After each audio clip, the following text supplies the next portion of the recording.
Hi guys, it's Bryony. Welcome back to my channel. So, if you have been following me along on my pregnancy journey, you will know that I have mentioned throughout this time that I have really struggled with my mental health in pregnancy and that it caught me completely off guard when I first started experiencing it, and I really wanted to make a video talking about that experience because I felt it was important that other people out there who might be going through the same thing or something very similar had a video that they could go and watch and see somebody else experiencing the same things as them, because I felt like that's what I really needed when I was really struggling. So I'm currently 35 weeks pregnant today as I film this video. I've actually been trying to film this video for a couple of weeks now, and every time I do it, I'm just not happy with it. It's a very long video. It's going to be a long video because there's a lot of stuff to fit in, but I think I'm going to try and film this one a little bit differently so that it doesn't take quite as long as the other ones were. But I still want it to be kind of a realistic account of what my experience has been so far with pregnancy, how I felt, how I got help, and all those different bits in between that I think could be useful to some people. So with that being said, before I start diving into what my experience of pregnancy has been like so far, I did just want to cover a few points. The first thing I want to say is that I'm going to be really open and honest in this video, and that means sharing things that at times are really not pretty and thoughts and feelings that I was experiencing which were definitely not pretty. I'm doing this deliberately because I think it's important that we have these open and honest discussions and that people realize you can feel like this in pregnancy, and knowing when to get help and when to realize something is actually quite normal to experience and something is not normal to experience. And I can only do that by being open and honest, but please bear in mind that I am going to be really blunt and to the point about that. I'm going to try and be very matter of fact about it to kind of keep myself separate from it, because otherwise I'd probably spend this whole video crying, which I don't want to do.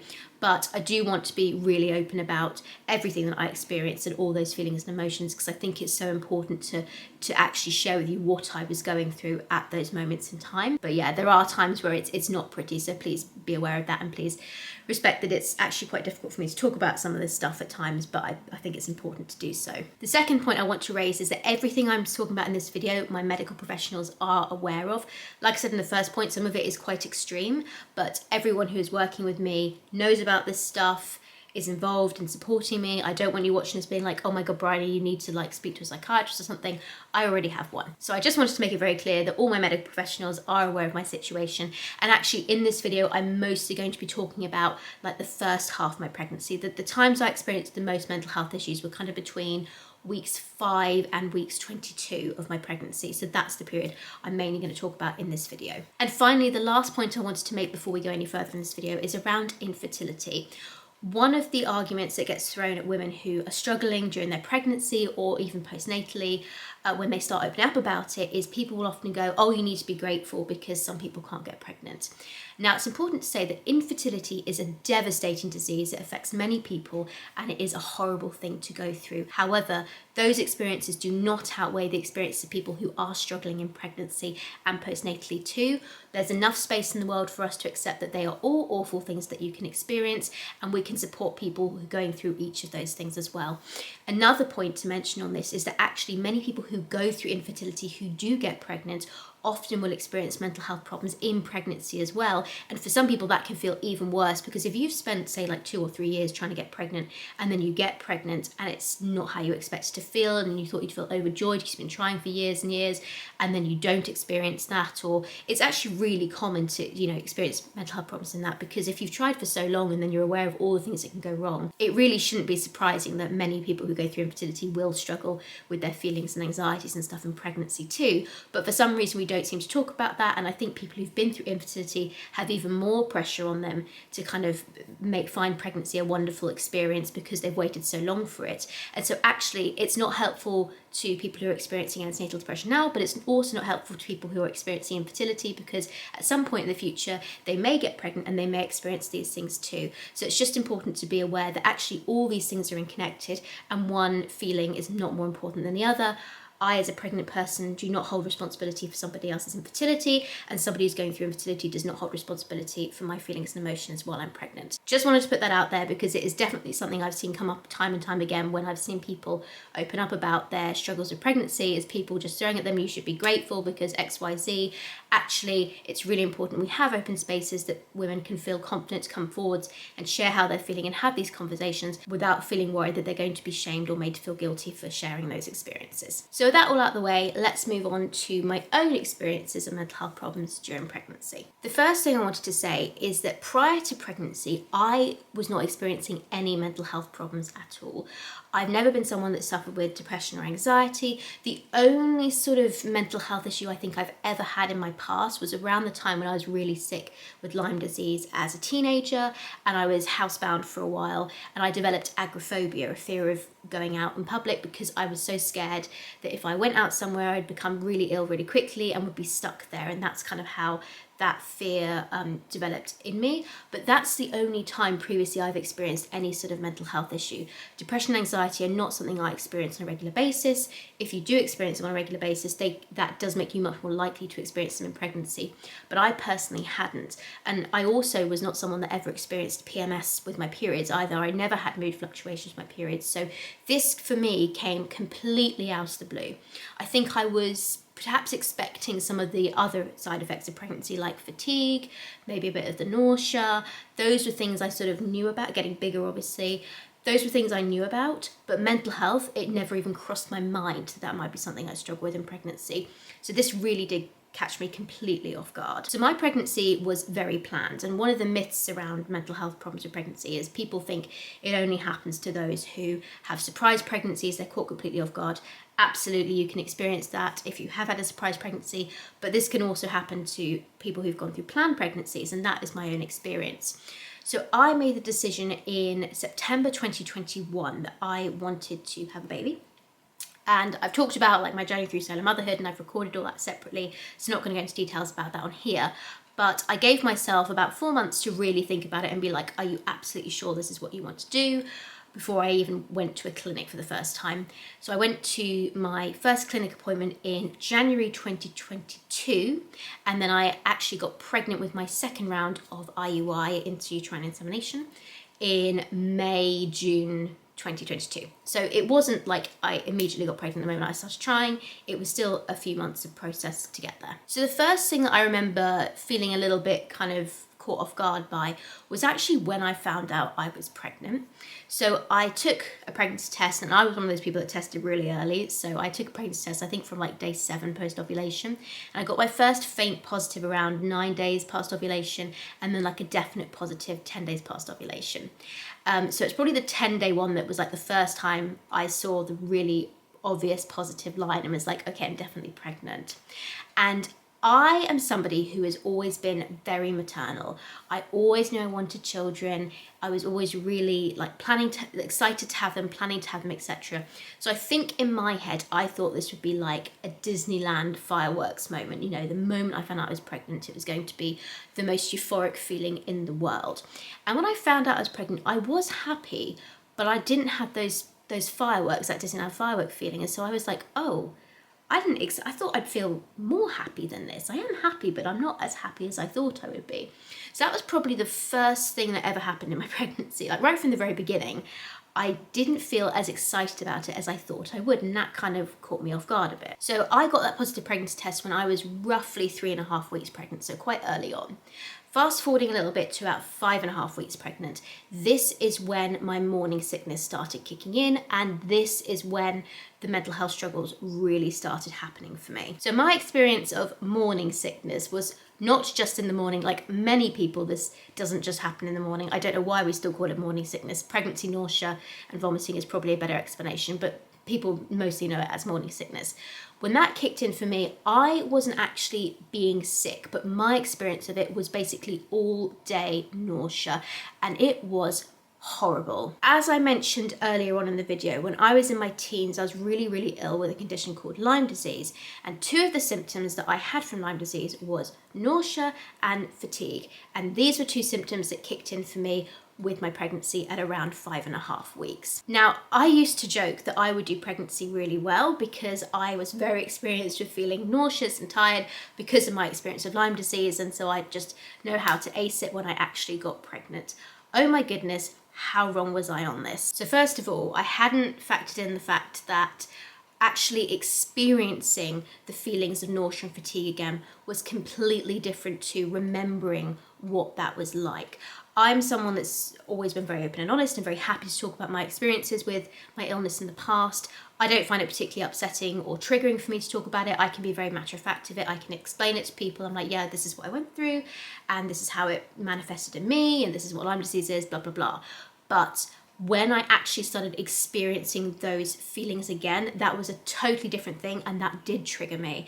And my brain just could not cope with those feelings. I don't think I actually realized this at the time, just how triggering it was, but my brain was trying to kind of protect me from all these feelings, because as soon as I felt them, it was like, because I was so early on in my pregnancy, obviously I didn't have a bump or anything, so it didn't feel like I was pregnant to me. It felt like I was ill again. And this is when I think I started having my first sort of thoughts about having an abortion, because my brain was kicking into, you're getting sick again, you haven't got a baby, you've got a parasite inside you, it's making you ill, you need to get rid of that parasite and then you're going to stop feeling sick like this. It was like getting rid of the baby was going to solve this other issue I was having. And I just had never expected that to happen. So 5.5 weeks, the nausea and the fatigue started kicking in. It was all day nausea. I honestly think there are few things in the world that are as awful as being nauseous, because there is nothing you can do. You don't feel sick enough to actually be sick, because sometimes when you're nauseous, if you would just throw up, you'd stop feeling sick and then you feel much better. But I was not sick enough to actually be sick. But equally, it was just constant all day. I didn't have any appetite to eat anything. I couldn't really distract myself, because you can't read because you feel sick. You can't watch a video because you feel sick. Listening to music makes you feel sick. You can't listen to an audio, but there's just nothing. The only time I ever had any relief was when I was asleep. The rest of the time I just felt awful, and it's impossible to explain to someone what all day nausea feels like if you haven't experienced it, but if you have, you will know just how horrific it actually is. And it kind of got gradually worse for me. So on 5.5 weeks it started kicking in just in the evening, and then over the next few days got worse and worse and worse. Now I was kind of lucky actually, because I have a friend of mine who had had a baby at this point, and she had experienced HG in her pregnancy, so really severe sickness, and she had said to me, Bryony, if you're experiencing nausea, you don't need to go through this, you don't need to feel this way. There are medications that are safe to take that can help you. Go to the GP and ask for them. So I realized I was feeling really miserable. My brain was starting to throw out, the idea of, oh, maybe you should have an abortion to get through this. And I was thinking, actually, I need to take some medication because I'm really not feeling well and I'm not enjoying this experience at all. So at 6 weeks, I called up my GP, booked a telephone appointment, and had a conversation with one of them and told them about what I was experiencing, etc. This was probably the start of a bit of a slippery slope for me, because the GP that I spoke to was really unhelpful and said basically, nausea is really common in pregnancy. We don't like to prescribe medication in the first trimester, just to be on the safe side, if we can avoid it. So just have, little and often, eat ginger, blah, blah, blah. This phone call was really awful. I remember it so well, just practically being in tears on the phone, really just being like, I just need some help, I need some medication, I just want to try something because this is so awful, I'm not sure I can keep going through a pregnancy like this. But I didn't actually say any of that at the time, and he just kind of spieled on, and I was like, yeah, okay. God, it's making me emotional even now remembering it, because I do remember this quite vividly. I came off that phone call and I just broke down in tears thinking, I am just failing as a mother. I feel like such a failure because I don't care about any risk from medication to my baby right now. I just want to stop feeling sick. I just hate feeling this way. I don't think I want to continue with my pregnancy if this is how I'm going to feel. And it just felt like I was in a never-ending hell of my own making. Now, I want to add in here before I go any further, this being really super cautious with women in early pregnancy is a side effect of the thalidomide scandal that happened. I'm assuming most people are aware of what happened, but just a very quick recap for anyone that doesn't. Thalidomide was a drug that was actually designed for something completely different, but in the late 50s and early 60s, it was discovered that it really helped women with severe morning sickness. It got rid of morning sickness, so a lot of women used to take it for that. However, it wasn't tested on pregnant women before they started prescribing it out to women who were pregnant, and it was later found to cause really severe deformities in babies, and it was a massive scandal. The company denied it, obviously, like pharmaceutical companies do for ages and then eventually accepted responsibility. But it was a massive thing that happened, and as a result of that, we are now much more careful with prescribing medication and drugs to pregnant women. In some cases, you could argue we're almost overcautious about it. One of the after effects of what happened with thalidomide is that now there is obviously this, we're now really, really cautious with pregnant women, and to some extent that's a good thing. We obviously want to protect both women and unborn babies, but it's almost got to the point where it's too far, and it's like we don't want to take any risks whatsoever, even if they are absolutely tiny, because you know, any woman who's pregnant, she's going to place the life of her pregnant child above her own discomfort. She'll endure anything just to do that. A good mother will endure any sort of discomfort for the sake of her baby. That mentality is really damaging. And so what the doctor was saying to me about, you know, this nausea stuff is normal, what he was kind of implying with that is that it's a normal thing, all women deal with it, you just have to put up with it. I want to be really clear about something here. A good doctor will know that if something is causing you distress, it doesn't matter whether it's normal or not, it needs treatment. So for some people, they'll experience mild nausea and it might be really uncomfortable and they don't particularly like it, but they can deal with it, and actually they'd rather not take any risk with medication. They're happy to just sort of eat little and often, eat crackers, whatever. They could deal with it that way. For other people, like myself, it is actually really difficult to deal with. You might, like me, have had a medical history with a condition that gave you nausea, or it might be completely new to you, but it's something that you're finding overwhelming. If that is the case, it is totally reasonable to want to be treated for that. Just because some people don't need treatment does not mean that everyone has to be treated the same. So just to be really clear about that, you are not a bad mother if you feel like you need treatment. These medications are so carefully monitored now. They don't prescribe them out easily. They do monitor them very carefully, and we know that there are very, very little risks associated with taking them. So you are absolutely fine to take them. If you need them, please go and get them. Small rant over, but I thought it's important to kind of share that, because I think that first interaction with a medical professional when I first started reaching out for help did actually affect me a bit later on. But moving along, 6.5 weeks pregnant, this is when I had my first ultrasound, because when you go through fertility treatment, they will typically do around a 6-7 week scan for you. And I just remember walking into the appointment with the consultant, and the first thing she said to me was, "So have you changed your mind then?" And I felt, she said it jokingly, but I felt really bad, because inside I was thinking, yeah, I have changed my mind. I'm feeling so nauseous. When I asked the doctor for help, they didn't help me. I just keep thinking I've made this huge mistake, because I can't deal with feeling ill again like this, and what the hell have I done? But I didn't say any of that to her, obviously. So that was a really tricky time. It also meant that because I was having all these feelings when she actually did the scan and I saw the baby for the first time on the screen, when they do a scan this early, you can't see anything other than like a little tiny blob. They're just kind of checking the pregnancy is in the right place. But she was able to find the heartbeat for me and play it to me. And I remember thinking, like, I felt absolutely nothing listening to that heartbeat. Now, looking back on it reflectively, I can recognise that's because I was feeling so ill that actually my brain was just, it was seeing this blob on a screen, and it wasn't like, oh my goodness, that's my baby, how magical to hear its heartbeat. It was like, that is the parasite that's making me feel so ill. So of course, I didn't feel any bond or connection to it, because all I could associate with that thing was sickness. In hindsight, it's completely reasonable that I didn't feel overwhelmed with it.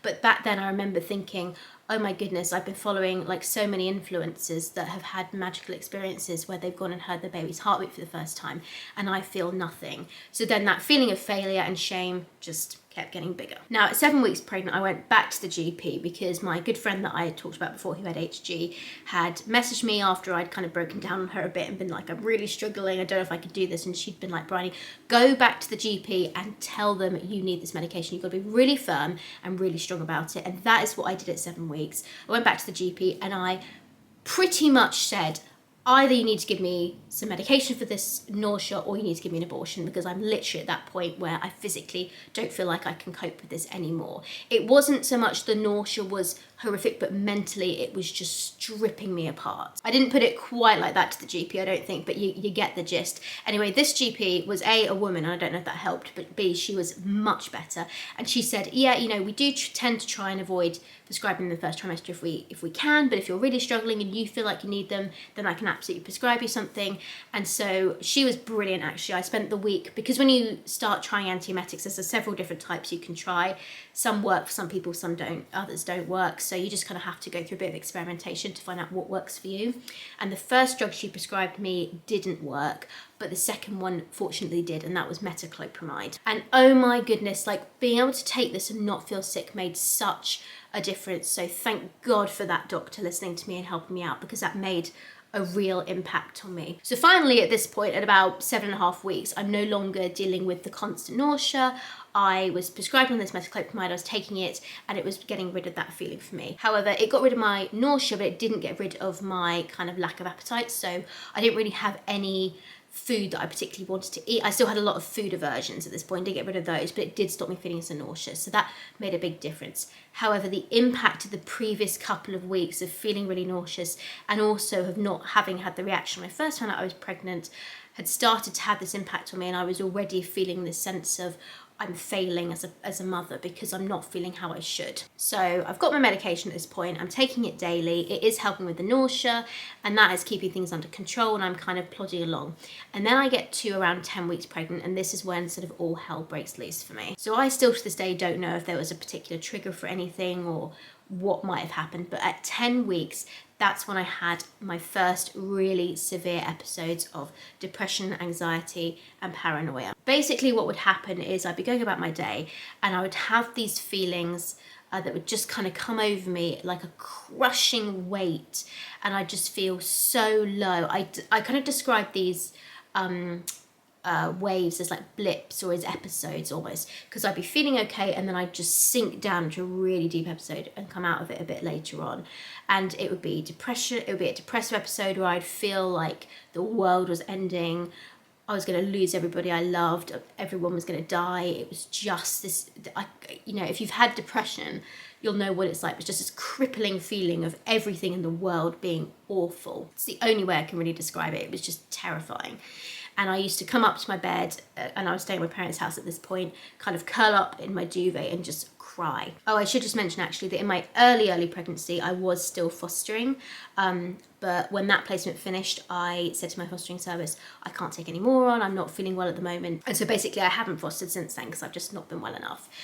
So I was on my own at this point, and because I was feeling so low, I decided to move back in with my parents for a while just to see if having some extra support would help me with that.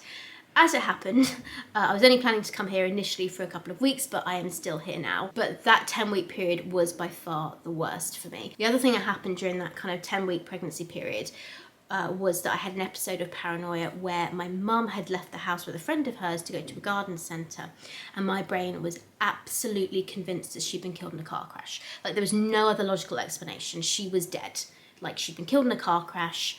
We were waiting for the police to come over to knock on the door and tell us what had happened, and I was just sitting there in a state of absolute panic and terror, and I was like, oh my goodness, how am I gonna raise this baby with no support from my extended family? What's gonna happen? She's dead. Like, this is just, oh my God, I was just distraught. It was the worst feeling I've ever been through, and I was convinced that it had happened. There was only a tiny bit of my brain that was able to sort of say to me, this might be a little over the top, but it was not enough for me to actually believe it was real. As far as I was concerned, she was dead. And it wasn't until she actually walked through the door when she came back that feeling left me, and I was like, oh my God, it's all okay. That was one of the worst episodes I had throughout my entire pregnancy. There was another one that happened a bit later on I'll talk about, which was even worse than that. But that was the first time I had that extreme a feeling. And it was at this point that I realised, actually, I think something's going on here that is not normal, and I need to get some help. So I booked another appointment with my GP at this point, and spoke to her about all my feelings, etc. And the other thing that when I was having these depressive and anxiety episodes, it was my brain basically telling me, you can't do this, you don't want this baby, you need to get rid of it, everything around that.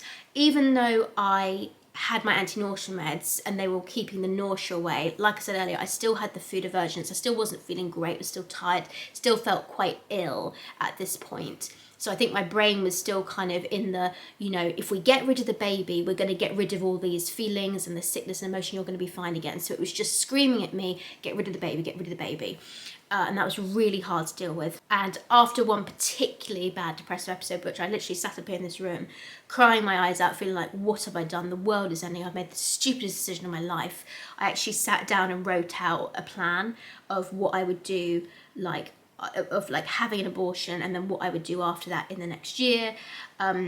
I can't remember all the things I wrote in it, but I remember sitting down and writing that. And after I'd written it, I felt so much better. I was like, oh, I feel better because I've made a plan. So clearly this is actually what I want to do. And I called the GP up because I was like, I think I need some help talking to somebody about if this is actually what I want to do before I go ahead and do it. That's kind of how I phrased it to her. It was like I'd made this decision, this is what I wanted, even though this was a very planned pregnancy. And I just needed to talk to like a therapist or something first to be like absolutely sure that's what I wanted to do. That was where my brain was at that point in time. So she referred me to what's called the Wellbeing Service in my area, where they basically offer like one-to-one and group therapy, CBT therapy. Now, as it happens, that referral never really got through to them, but you could self-refer into the service. So I rang them up about a week later to see if they had my referral. They didn't, so they did a self-referral for me then. And because I was pregnant, I was high priority, and so I actually was able to get some treatment quite quickly. About 2 weeks after I made that phone call, there was a pregnancy mental health group CBT therapy 6-week course starting, so I got put onto that. But we'll come back to that in a second, because before that happened, I had my 12-week scan. This was honestly an awful experience. So between 10 and 12 weeks, I was having pretty much daily episodes of really extreme depression and anxiety, like these anxieties about everything going wrong coming over me, feeling really low, that paranoid episode I talked about. The week before, so when I was 11 weeks, I had my first fainting episode as well, where I was out with my mum in the shopping centre and just suddenly realised I was going to pass out and had to go and lie down on like this crate thing in the middle of a street. It was awful, and I've not felt that ill in a long time. It's the first time I felt that unwell in ages, and we basically had to go home afterwards. That then became a factor of my pregnancy after this. That was just the first time it happened. It then became something I had to deal with all the time. So I'm dealing with all of that, and then I go for my 12-week scan, and the sonographer puts the ultrasound on my belly and the baby kind of comes up. And at this point, the difference between a 6-week scan and a 12-week scan is pretty significant. Like, it actually looks like a baby at the 12-week scan. You can see the head and the body and the little arms and leg stubs as well. So you can see a lot more, and it looks much more like a baby. It's still a bit like an alien, but it looks more like a baby than it does at the 6-week scan. And I remember the image coming up on the screen and seeing it. And my first thought was not, oh my goodness, that's my baby, how wonderful. My first thought, if I'm being totally honest, was, oh my God, it's still alive. Because I think secretly there was a bit of my brain that was hoping that they were going to do this scan. They were going to tell me, I'm really sorry, but you've actually had a miscarriage. Or they were going to say, I'm really sorry, there's something wrong. And then I'd have to have a termination for medical reasons. And all of those things would have been like taken out of my hands. Like, the decision would have been not down to me to make. Somebody else would have made it. And that would have been a bit of a relief to me. And so to actually see everything going well, I was like, oh my God, if I really do want an abortion, I'm going to have to make that decision. It's not going to be for a medical reason or because something's gone wrong.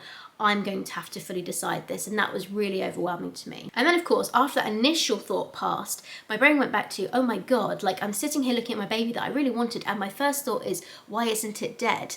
So, of course, I sink further into myself with that shame and guilt because I've not had the reaction that I'm supposed to have as a mum to be. And the sonographer's kind of is kind of scanning and everything looks fine. And I had my mum with me for this one, and she was like, oh, she saw everything going on. And I just felt nothing looking at this. Again, they found the heartbeat, played it to me, felt nothing. I was completely ambivalent towards this thing. It wasn't a baby that was my future child on the screen. It was still this parasite making me feel really ill. And I just kept feeling awful looking at it. Like, I hated that scan, if I'm honest. And so I had the scan and the blood test done at this point. And again, I'm kind of sinking further into myself because before that scan, I'd been like, okay, well, the last scan I didn't feel very happy about, and I've not had a great pregnancy at this point, but maybe the scan will be like the moment that I kind of connect with my baby. I see them on the screen, it'll be all magical. And of course that didn't happen, and so I felt like I'd failed again. So the week after that scan, I then started my CBT pregnancy course, and that was a 6-week course. And as it turned out, it was actually really good for me. It wasn't quite what I needed. I think I actually needed more one-to-one therapy and intervention at this point. If I'd had it, I think I might have been able to cope a bit better a bit earlier on. But I was very lucky because the therapist who was running this group, as it happened, I was going to miss the 3rd session because I had a consultant's appointment, and she said, oh, well, I'll do a one-to-one with you after the second therapy session that we had, just so I could kind of catch up on what they were going to cover on week 3. During that one-to-one session, we kind of went through everything that I'd been experiencing, and she realised at this point that I needed more one-to-one support than just the group. So she then started saying, well, how about you do a one-to-one with me every week as well as the group. So I was having like 2 different therapies a week, which were doing different things, because the group was more about like going through CBT and how it worked, how to identify things. But at this point, honestly, I think I was too ill to really be doing CBT, and I think she realised this too, because some of those thoughts and emotions, like for example when I thought my mum been killed in the car crash. CBT is more about like changing it's cognitive behavioural therapy, so it's like recognising a feeling and working through it and how you deal with that. But at that point in time, the feelings and emotions I was having, I was saying to, when I'm going through this, I can't recognise that this is an abnormal feeling. Like this is, my mum, when I'm thinking my mum's dead, like she's dead in my head. Like there's nothing in my brain that thinks that is not a totally reasonable thing. So it's not like I could work through that emotion and being like, okay, I'm feeling like I'm hyperventilating here, I'm feeling really anxious and stuff because of this. It was like that had happened. So it didn't really work for me at that point. It kind of is for less extreme feelings and emotions, and this therapist realised it, so she was quite good. But that being said, because it was a group therapy, it was online, virtual, and there were, I think, 3 or 4 other women who were doing the course with me, and they started to open up about the things they were feeling. And even though everyone had very different reasons they were experiencing mental health problems in pregnancy, and nobody was experiencing the same thing as I was, it was just helpful to have a group where we kind of could come and share without feeling guilty or ashamed every week. So that was very helpful. Now I'm aware that this video is already getting really long, which I knew it would, and I did warn you at the beginning, but I'm going to kind of skip ahead to around the 20-week mark. Between when I started the CBT group around 13 weeks pregnant, and when that finished at 19 weeks, I continued to have the episodes of feeling really depressed, really low, etc. The therapy was helpful each week to talk about it, so I'm really pleased I did reach out and get that, but it wasn't quite enough to deal with everything. So when I saw the consultant at 15 weeks, I finally kind of opened up to her about it as well, and she was really good, and she got another team involved who deal with mental health issues in pregnancy, which with my hospital is called the Bridge team. So basically the way it works with my medical area, the area that I live in, is that you have the midwives who can support you if you're dealing with like very mild mental health problems. Then there's the wellbeing service, which can offer some like the group therapy or the one-to-one support if you need it. Then there's the Bridge team, and then there's like the perinatal mental health team who have like the psychiatrists and everything. I worked my way up through all of them basically, but at this point I've gone from like the wellbeing to the Bridge team. So she referred me to that, so I had an appointment with them too. To be honest, I haven't dealt with them quite as much because I got referred to them and then quite quickly after them went up to perinatal. But that was around the 20-week mark. So between that period of like 13 weeks and 20 weeks pregnant, I was still having these like fluctuations each day of like feeling really depressed, really anxious, etc. And just trying to like learn how to deal with them. Then at 20 weeks, I had my 20-week scan. Now at this point, I had done enough work with the kind of therapist and everything to be able to get myself to a place where I was like, I don't need to have any expectations about how I'm going to feel in my scan. So I was able to kind of prepare myself for feeling different ways in that scan. I was like, okay, I can go into the scan and feel really ambivalent about it, and the doctors and the midwives and the mental health people had been really good at preparing me at that point of being like, actually, a lot of women feel this way in pregnancy. It's something we deal with much more often than people think. You're not abnormal for feeling this way. You're not a bad mother for feeling this way. This does happen to more people. So I was kind of able to mentally prepare myself to go, okay, I might feel nothing in this scan. I might feel a bit of a connection to baby in this scan, or I might feel almost like repulsed in this scan. But all of these things I'm not responsible for, and actually they're not going to affect how I am as a mother. So I went into that scan with a much more open mind than I did my 12-week scan, and it made a big difference. So I had my 20-week scan and I didn't feel repulsed in there. I wouldn't say I found it magical, but I was probably just a little bit above ambivalent. It was kind of, I mean, I'm quite sciencey anyway, so I was kind of fascinated to sort of see all the different limbs and stuff on the screen. And again, between 12 weeks and 20 weeks, the baby grows a lot more and you can see a lot more things. And so I was letting her scan and everything. And as she kind of found everything was fine, that also was, I think I was a little bit relieved about it. I'd say it was reassuring to me. I wasn't like really, really nervous something was going to be wrong, or like overwhelmingly relieved, oh God, everything's okay. But I was like, oh, you know, okay, that's good. Everything's okay. It was a little bit of relief. It wasn't an overwhelming feeling, but it was still a positive emotion. And that was something I kind of had to take with me. Now, at this scan, some NHS trusts will ask you if you want to know the gender.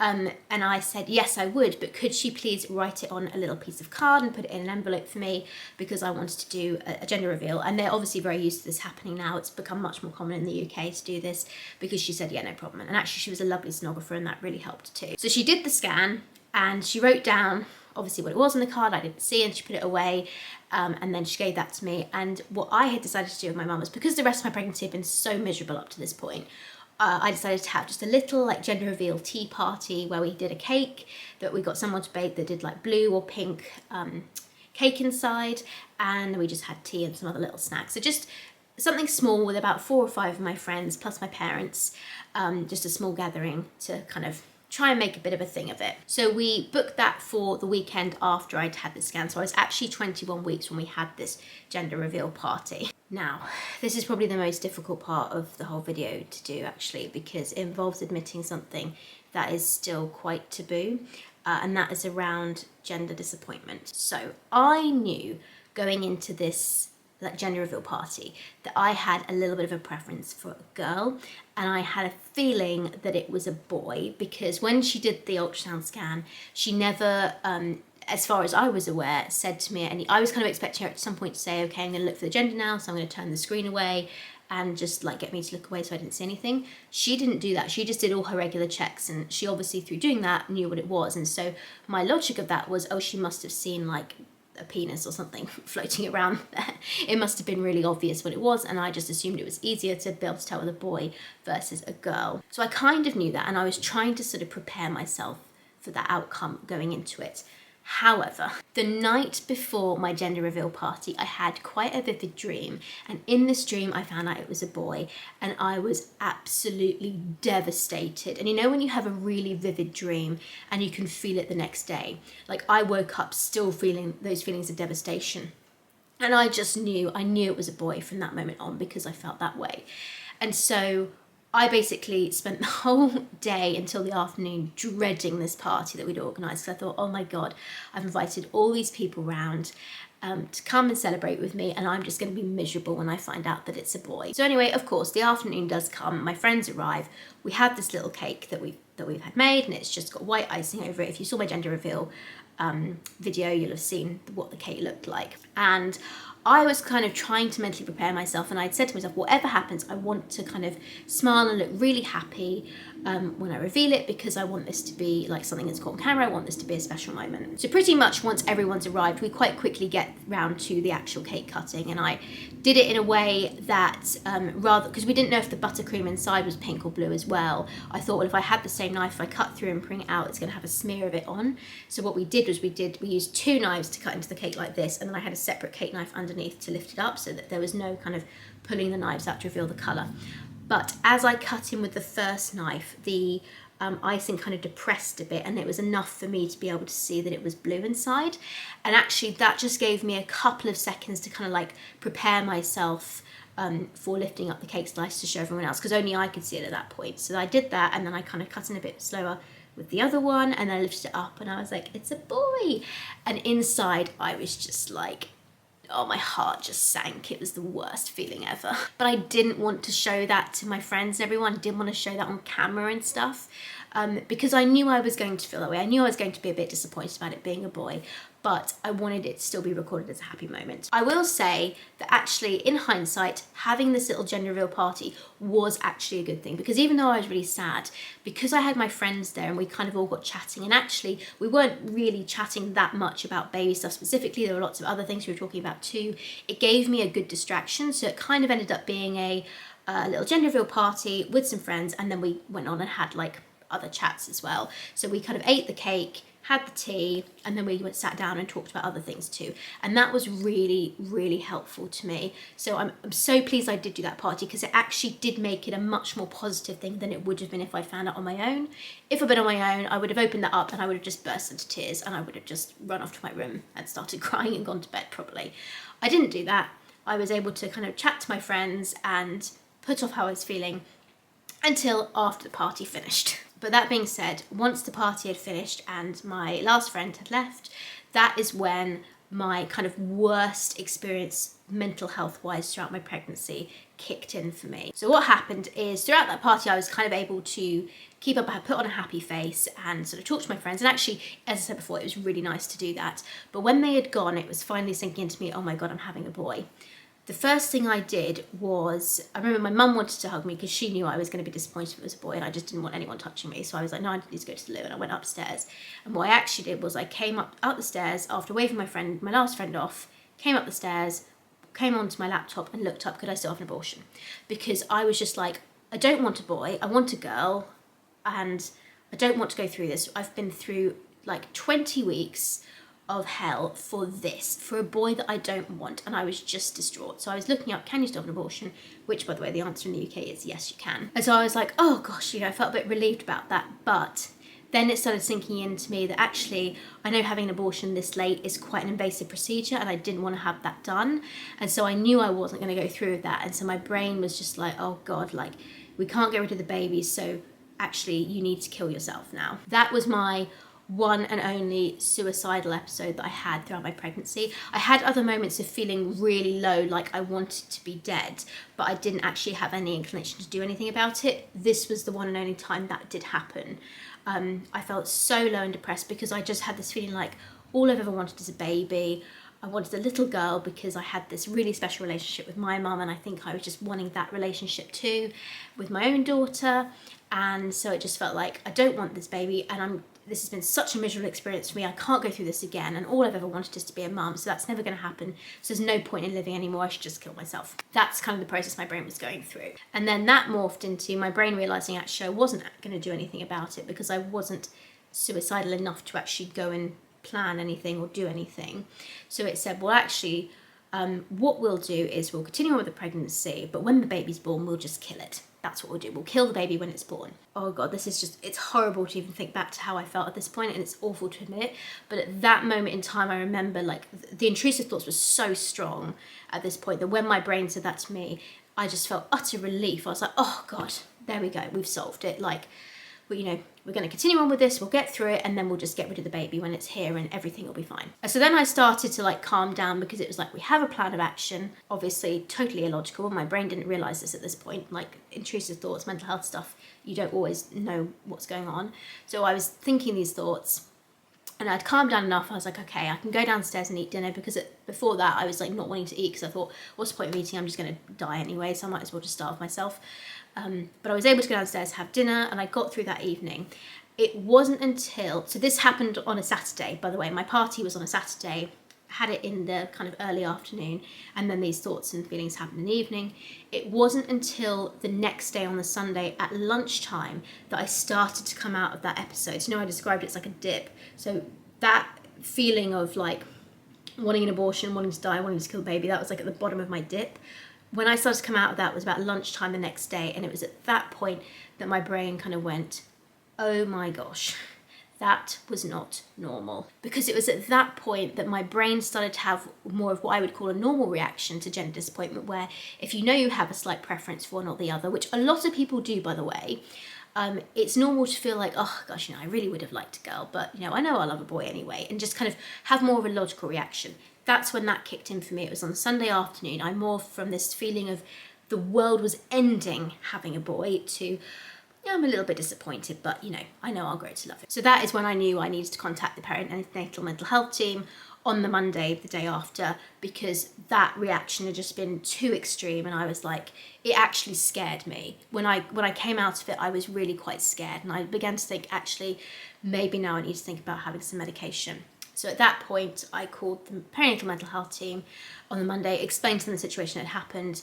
The way that they work, they do a triage on a Tuesday, and then on the Tuesday I heard that they were going to send a mental health nurse out the next week just to do an assessment for me. Now, I don't know what particularly happened at that point in time, why I had such an extreme reaction.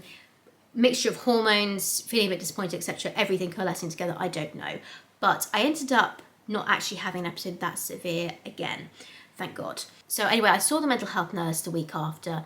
She did an assessment on me and decided actually it'd be probably quite good to see a psychiatrist at that point who could look at some medications to prescribe me and chat to me about my experience, etc. So I was 22 weeks pregnant when I had that meeting with the mental health nurse. And after she'd left, my mum and I actually went on a little baby moon. We went to a spa day in the Cotswolds, which was quite nice. I had a pregnancy massage, etc. And we were able to have like this just little getaway basically. And while we were on that trip, I tried to find some support groups because I realised that my CBT group therapy thing had finished by this point, but actually I'd really enjoyed getting to chat to other women and I'd found that really helpful. So I was trying to find other kind of antenatal depression and anxiety support groups, and I could not find anything. I could find so much support for postnatal anxiety and depression, etc., but I couldn't find anything for antenatal. And so this triggered a bit of a meltdown for me, a bit of a feeling of anxiety and depression, because I felt like there's no support groups out there for this, and so I must be the only one. There were a couple, like Pandas, for example. They did a weekly support group which was for people going through antenatal and postnatal depression, but because of where I was at that point in time, I couldn't deal with listening to people who are going through postnatal depression because it was a different thing. And I was like, I need to listen to other women going through antenatal depression. So I went to one of these groups just to kind of, they were virtual, just to kind of see like if it was helpful or not. But every single other person there had postnatal depression or antenatal. So I felt like, again, it felt very isolating because I was the only one in that position and I couldn't find anybody else. And that was the most isolating thing about it for me, just not being able to find support. And so that was probably the last time that I had like a bit of a bad depressive episode, when I was trying to find support and couldn't find it, and that made me feel like even worse about it. But after that I decided to stop looking because it was clearly upsetting me to do research and to not be able to find anything, and just to work with the medical professionals and mental health professionals that were already supporting me and helping me throughout this journey. So after that, over the next couple of weeks, up until this point now, at 35 weeks pregnant, basically I saw a psychiatrist twice. Because I did better from this point on, I didn't have anywhere near as many depressive episodes. They got less and less. I started coping a lot better. Why that happened, I'm not particularly sure. There's no particular obvious trigger for this, but I did start to feel better from this point on. Was still having problems like physically, like with fainting, etc., not being able to do stuff, which was affecting me because I felt like I was seeing other pregnant women having really positive pregnancies. They're very happy to be pregnant. They also were still able to go out and do things, to go out and meet other people, etc. And I was kind of isolated and cut off because A, I was feeling miserable about my pregnancy, or ambivalent about it at best, and B, I really couldn't like go out and do things. I couldn't go into London and meet the other solo mothers I connected with through WhatsApp because there's no way I was well enough to go on public transport.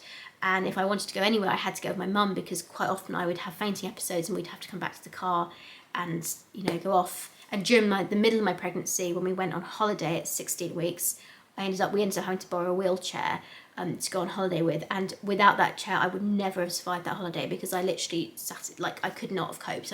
I managed to stand up to check in our bags because I was absolutely determined I am not using that wheelchair.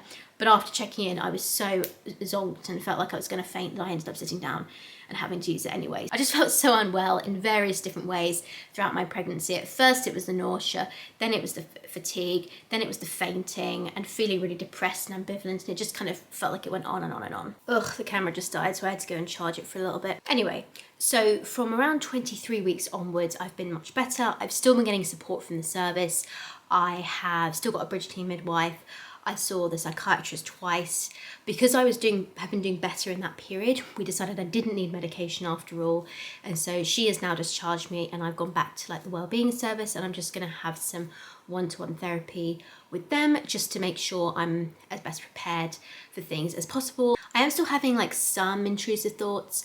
The depressive episodes have pretty much stopped. It's more like anxiety stuff now. But whereas before I used to have these really big dips when it came to the depressive or anxious episodes, they're now sort of more shallow, if that's the best way to describe them. So I'm able to cope much better with that, and I think getting the help early really helped with that too. So I am doing much better now, and even though I am still having some of those kind of thoughts and feelings, they are being dealt with and they are being managed, and I think, like I said before, getting help early has really helped with that. So just to finish up with some of my final thoughts and kind of tips and advice for if you are someone who is currently struggling in your pregnancy or feeling like you are having thoughts and emotions and experiences that you shouldn't be having in pregnancy, the first thing to realize is you really are not alone. So many women go through this. We don't seem to ever hear about antenatal depression, anxiety, psychosis and paranoia and all these other things that you can experience, but they actually do happen to a surprising number of women.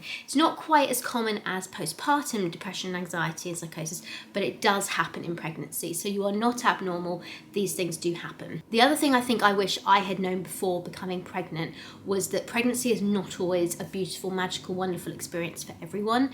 It can actually be brutal, and for some people it's just a battle to get through that they endure to get the baby at the end of it. It doesn't have to be a wonderful experience getting there. I think had I known earlier on in my pregnancy that actually some of my thoughts and emotions were completely normal, and it was just because I'd been exposed to like the social media version of pregnancy and everything, that I felt like I was inadequate and going to fail as a mother because I wasn't feeling right in pregnancy, and so therefore I wouldn't feel right after I had the baby.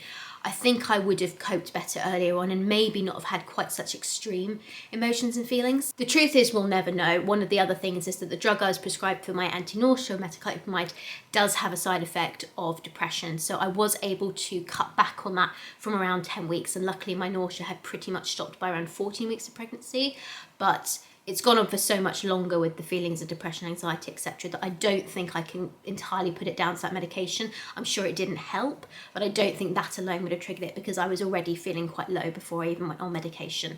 I think it just exacerbated it. But knowing that there are different ways to experience pregnancy and there isn't one right way to experience pregnancy, I think would have been really helpful to me. So if you get nothing else from this video, I hope you get that. The other thing I want to say is there really is help out there. Obviously, as you can probably tell from my accent, I'm from the UK. We have the NHS, we are very lucky. We have a National Health Service, so I haven't had to pay for any of my treatment. If you're living elsewhere, you may have to, and that might influence how much help you can get. But if you do live somewhere, particularly if you're in the UK, do tell your midwife, do reach out and get support. I think a lot of people are scared to tell, midwives and other professionals how they're feeling because they think they're going to get social services involved and everything. Honestly, there are so many steps involved before you ever even get anywhere near that what they're going to do is they're just going to put support in place. And the earlier that you ask for it, the more effective it is and the better and more likely you are to get that help and for it to be really effective. So just know that it's out there. Like I said before, it's more common than you think. They know how to deal with it. And so it really is available to you if you need it. So don't feel afraid to reach out and ask for help. It's there for a reason and it really can make such a difference. So that is my pregnancy mental health journey. As you guys saw, like some of what I was feeling was clearly kind of normal, but I didn't realize it at the time. And some of the feelings and emotions I had were more extreme and did need more support and help. I will always wonder if I'd kind of known from the beginning what was more normal, whether I'd have actually gone as far as I did. I think I would always have needed help because some of those sorts of feelings were quite extreme. But I really hope that if you're someone who is currently really struggling, that this video has maybe helped you feel a little bit less alone. I just wish when I was going through my early pregnancy that somebody else had been out there for me to see having a miserable pregnancy, and I'd have been like, oh my God, it's not just me that's feeling this way. It's not just me that is a bad parent because I feel like this way in my scan or with these other things. These are actually normal thoughts and feelings and bear no reflection on how I will parent in the future. Now I am further along in my pregnancy, I do want to add, I feel much better. I am starting to get a bit more excited about his birth. I'm actually very happy he's a boy now because I know I talked about like the gender disappointment earlier on. I'm actually really, really excited to have a boy. So that did wear off too. It just took me some time to adjust. And I'm so pleased I did find out the gender because it gave me a chance to kind of bond with him as he's got bigger. And I've been able to find that things I thought I would struggle with, like getting bigger and feeling movements and stuff, I was worried at one point that they were going to be really triggering to me, have actually been completely fine. And again, I attribute getting help early on to help me get my mindset around, okay, I might feel funny about him moving, but that's okay. I might struggle getting bigger, but that's my body getting bigger. And actually neither of those things happened. And like I said, the help really did help me to get around that. So sometimes there'll be things that you think might be an issue that aren't, and sometimes things you think are going to be completely fine will trigger you, and it's just like the wonders of our brain. But thank you so much guys for watching this video. I know it's been a really long one, but thanks for bearing through it. Like I said throughout, I hope this was helpful. I'm in a much better place now, and actually having got this help, there's a much higher chance that I won't need it postnatally than if I hadn't got it. There's always still an increased chance that I will have postnatal depression or anxiety because I've experienced it in pregnancy, but having already got the help in place means it's there for afterwards too, and actually I've got a much better chance of not needing it now because I sought help out early. But anyway, I hope this video was helpful. Thank you so much for watching. Do please subscribe, and I will see you next week. Bye everyone, have a great day.